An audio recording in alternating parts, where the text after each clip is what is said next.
Howjik anga. Oh, it's hot. Huh?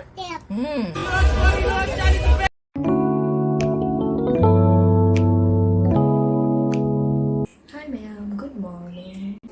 Ma'am, kamay tawrige nungaribo. Nasise di ko eigi Nongmagi ay kari tawba adui blog to thangat ke tawbani adui di hausi ay tum hawale pung 6:30 tare janipa school chapter ni dare janipa ki breakfast and bi tawbani bread saying se piece ka eba ko paneer laire Ichani pase ko direct paneer chawani yaade ba ko aduna aina ke dawi paneer ke besan ga mix tawaga asida mai da makta lunch box ki bread pakora haure asida mas on the brush tawji adu e son mai ki lunch box prepare tawba loire lunch box ana nga siri dry fruits oina hape mak brush tawba loidana aina ma ki breakfast chana be pirambani adu jing si lawo ma chawa hauraga hautriba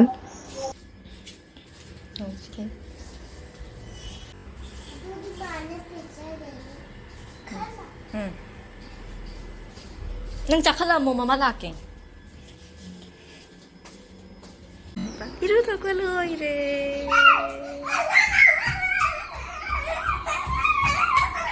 lao se lao thing ani lao ko ka de lo toi no sida lo to rana lo mama okay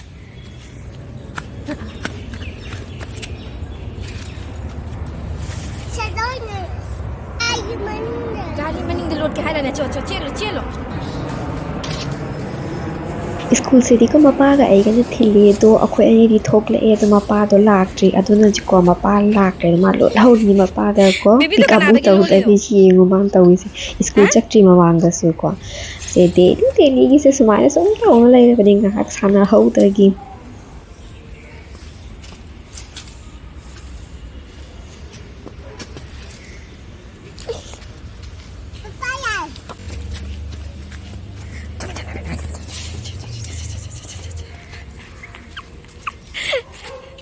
Di olang tha yaurabanina ko nungsa ga se pura ayuk sida mayak yaw na sa dore ichani pa school da drop tawrame hoje khoi petrol pump dala ini petrol hap ke haina yum yaurama tungda hoje ini pa ga ai gi breakfast se ni ngasi di ko dal paratha hoge to bani se dal si chana dal ne ba ko ase se tinge to ga mixi da grind tawraga fadigom thum chat masala khara hapaga amna hawi ase se paratha so ho jai puri wana so ho jai ba ko ngasidi paratha oina hore hojik ase akhoi dahi ka adugai ki di achar ga charani paratha se akhoi ani gi amamam tang hore kai gi no haida manung da ko chana hawai yaw bani na ne heavy we ba duna ama ki chaba ma buk thali se de loire paratha ho ba hojik ai chara gi mayam aham ba dahi ga cha ga taste tau ke dahi khara ai gi ba chaba se di ko ma buk so khara in thai ba haw bana mayam su ase gi paratha se amutang di try tawraga yengu haw ni mayam da su hauzik kon feng ba su loire hauzik wai si chali in manung aduda gi di wai tai thu ani wai tai ba matam da video ka pa hona ba da kai da we hai ba ne ko table da theng da ai gi mobile se yeng accident am tawe mobile taurure wai tai ba khot pa loiraga hauzik ai iru thok pa changa iru thok pa loiraga ho fresh oiraga lai khoramani lai khoram ba loiraga adui matungda angang roba chatle nungsa se di ko hai na kana de bang sare mamai ka se bang sare hozi angang robi da mutta khoi line da lepi asmana line da lepa ka changba mathau tai adu da gi chani pa laura e yeng hore ma gi acting amuka class loira ga so amuka ma acting ai ba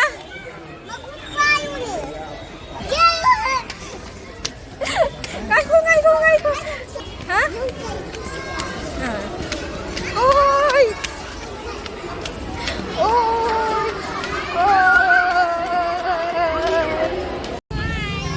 kamay na wari ba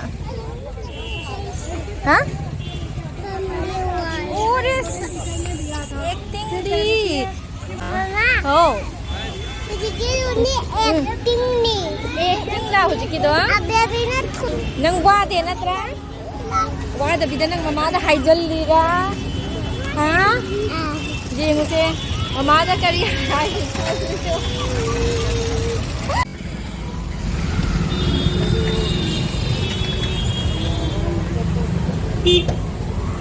Step ham dera na. Ha? Oh, school le hore hai ga. Changwa. Pa. Baby do la tare. Baby do school le hore ne. Dugay ni. Amuka buhut ni makhong oy hai. Laphoi lai re e.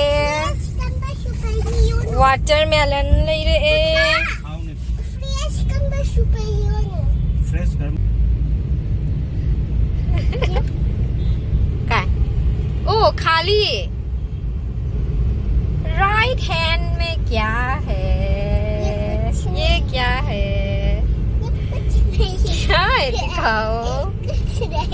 कुछ तो रखा है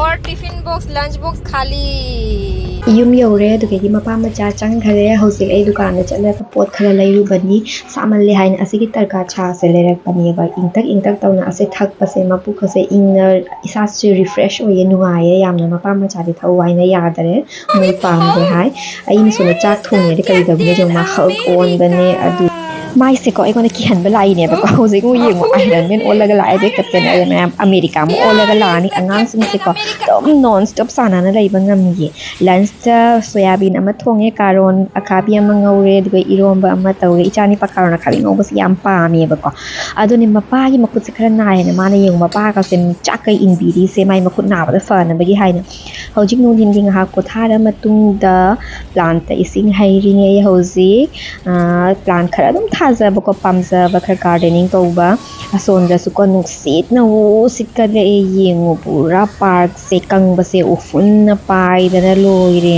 ꯉꯥꯏꯍꯥꯛ ꯃꯇꯨꯡꯗ ꯅꯣꯡꯁꯨ ꯆꯨꯊꯔꯛꯑꯦ ꯐꯔꯦ ꯋꯦꯗꯔꯁꯦ ꯈꯤꯇꯪ ꯏꯪꯊꯔꯅꯤ ꯅꯨꯡꯉꯥꯏꯔꯅꯤ ꯑꯗꯨꯗꯒꯤ ꯄꯥꯔꯛꯀꯤ ꯎꯐꯨꯟ ꯍꯧꯋꯤꯁꯦꯁꯨꯀꯣ ꯈꯔ ꯐꯔꯅꯤ ꯉꯁꯤꯗꯤ ꯅꯣꯡ ꯇꯥꯔꯕꯅꯤꯅ ꯏꯆꯥꯅꯤꯄꯥꯁꯦ ꯄꯥꯔꯛꯇ ꯄꯨꯔꯒ ꯁꯥꯟꯅꯍꯟꯕꯁꯨ ꯌꯥꯔꯔꯣꯏ ꯄꯥꯔꯛꯀꯤ ꯁ꯭ꯂꯥꯏꯗꯤꯡ ꯃꯈꯥꯗ ꯄꯨꯔꯥ ꯏꯁꯤꯡꯅ ꯆꯣꯠꯂꯦ ꯑꯁꯤꯗ ꯃꯥ ꯇꯨꯝ ꯍꯧꯒꯠꯂꯒ ꯃꯥ ꯉꯥꯏꯍꯥꯛ ꯇꯤꯚꯤ ꯌꯦꯡꯉꯤ दानगी बेटा पीनट बटर तैरे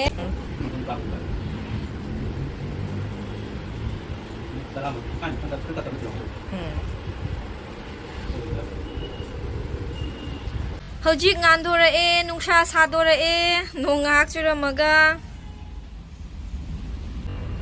ꯍꯧꯖꯤꯛ ꯑꯩ ꯀꯣꯐꯤ ꯊꯛꯏꯅꯤ ꯀꯣꯐꯤ ꯊꯛꯄ ꯂꯣꯏꯔꯒ ꯅꯣꯡ ꯆꯨꯔ ꯃꯇꯨꯡꯗꯀꯣ ꯕꯦꯜꯀꯅꯤꯁꯦ ꯏꯁꯤꯡ ꯉꯥꯛꯇ ꯉꯥꯏꯔꯦ ꯑꯗꯣ ꯏꯁꯤꯡꯁꯦ ꯈꯔ ꯁꯤꯗꯣꯛ ꯈꯣꯠꯇꯣꯛꯇꯅ ꯁꯦꯡꯗꯣꯛ ꯈꯣꯠꯇꯣꯛꯅ ꯇꯧꯕꯤ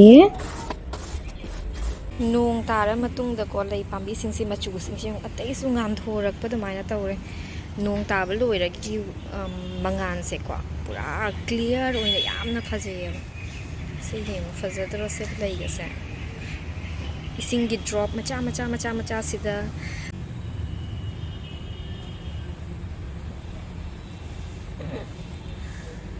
पिंक कलर नि आइगी जुबा कुसुम से असे हौजिक सात पलोइदना असे दि केन घरे मियेंगो असिदसु लैरे मपोम अमा सिदसु लैरे असेदि को असेदि हयेंगा साला अनि से मपोम से हयेंग दि सातोरा अनि असे श्योर सिदसु लैरे मपोम अमा लैरे साहेब लै का सिदा अवाफलिकुम लैरे मयांगबा सिदसु अवाफदिकोम लैरे असिदसु अवाफदिकोम असिदना टोनिंगखोक असिगे येंडेम से येंबिउ असिदा येंगो से लोटागा चुंगधुरइसे असिदना आइगी जेनम लैरे नाकुपी असिदा अमखक्का लैरे असिदा नाकुपी लैरे असिदना तुलसी पाम्बी असिदा को अइना हाना असेगी कार्टून सिदा हंगाम थारमेबको अदो होजिक्ति हंगाम दो मतम नत्रबनिना असिदा उमोरोक थाजली अइना येंगसी उमोरोक से पालकप्रा पालक्तब्रा हाइना मया एपा ए एपा ए कनानो फ्रेंड होइसे म ए म क्या हो गया वेरी गुड अभी क्या है? T T. टी साउंड ट, तो क्या बन गया?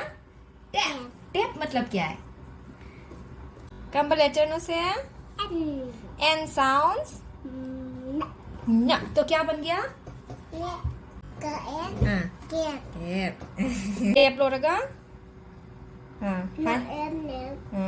गई आगे डिनर दा पनीर फोंगे तवने से पनीर शिदा लेरे अदुदगी की इचानिपागी नको पोटैटो से स्माइल फ्राई तौबे माने स्माइल क्रिस्पी फ्राई तौरदी माने चाबा यामदा पामजेयेबको माने असे से ना ओट्स नि इचानिपागी हयेंग अयुकी टिफिन की पैनकेक हापके तौबनी अदो ओट्स से खितन रोस्ट तौरनी मखाना से तौरनी रोस्ट अदोगा ग्राइंड तौरनी अदुगा हयेंग बनाना हापगा स्नैक्स तौरगा अदुगा हौबा यारनी डिनर सु Semba लोइरे ngasidi ko tan chasi haina hojik sida tan haurini dinner chara matungda ngasi akhoi sida sabji market phamgani ado sabji khara laiba chatkani asidadi ko sabji market se kon sanda dagi oina phamba hawi anundang pung 13 bo phamni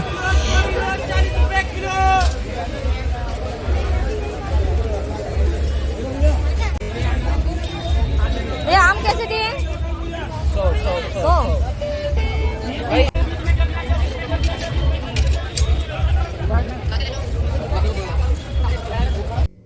asise methi mana se ko alu ga ngobada yamna hawri be fasu fai hinjang na pi khara sum laire e mayam ngasi ki video asida loi sanjara ke hausi tumba matam jawe adoi di fare fangar next video da good night